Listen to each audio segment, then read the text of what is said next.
तो प्रिया कुमारी और सिंध के मजीद मगवी बच्चों के लिए कराची से सक्खर तक साइकिल पर मार्च जारी है। द इंडस ट्रिब्यून के नाज़रीन को ताजदन की तरफ से सलाम और नमस्कार। सिंध भर में एहतजाज किया जा रहा है कि प्रिया कुमारी समेत दर्जनों जो बच्चे सिंध के मुख्तलिफ अजला से अगवा हैं, गुम हैं, उनको बाहिफाजत बाजियाब करा जाए। एक तरफ सक्खर में बबरलोह के बाईपास पर कई दिन तक धरना दिया गया, उसके बाद कराची में भी जबरदस्त एहतजाज मार्च किया गया। इसी तरह सिंध भर के मुख्तलिफ शहरों में सिंध के गुमशुदा और अगवाशुदा मासूम बच्चों के बाज़ाबे के लिए सिंध के बादशाह लोग सरापा एहतजाज हैं।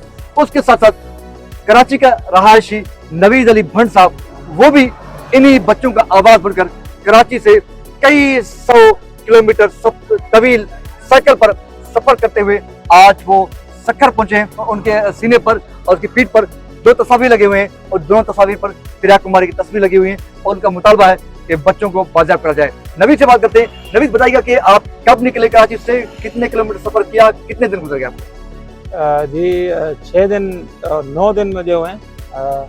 सबसे पहले तो मेरा तारुफ नवीद अली, ठीक है।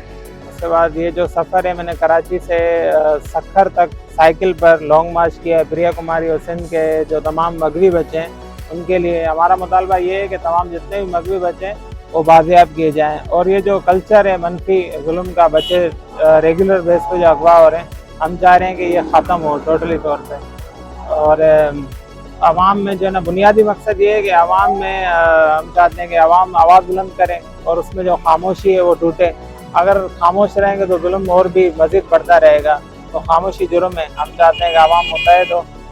जैसे कि दूसरे मुख्तलिफ ममालिक में भी इनकलाब आ रहा है, हमारे पड़ोसी मुल्क इंडिया में भी रिसेंटली इनकलाब आया है कोकरोच जनता पार्टी के नाम से।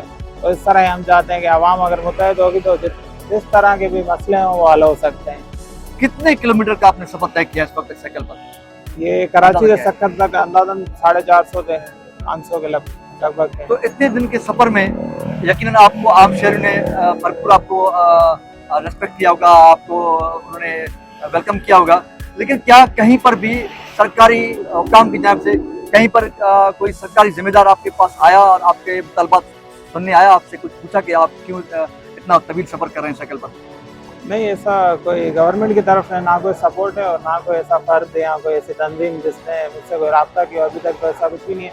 बाकी आवाम है, उसमें आपको पता है सिंध की आवाम बहुत जो है ना वो मेहमान नवाज है वैसे भी। और ये जो इन्होंने देखा कि इस तरह से, इस अंदाज से मैं मार्च कर रहा हूँ, तो उन्होंने बहुत बढ़ चढ़ के प्रमोट किया मुझे, मुख्तलिफ तंजीमें, मुख्तलिफ प्रेस क्लब, तो उन्होंने काफ़ी जो है ना वेलकम भी किया और प्रमोट किया। अच्छा, तो अगला सफर आपका कहाँ पर है? अब नेक्स्ट ये है कि अब सक्खर से वापसी, कराची वैसे भी घर उधर है तो उधर जाना है, तो वापसी फिर साइकिल में काफ़ी सारे मसाइल हैं, वो अगर सेट हो जाएंगे तो फिर मैं अभी कल से ही फिर सक्खर से कराची।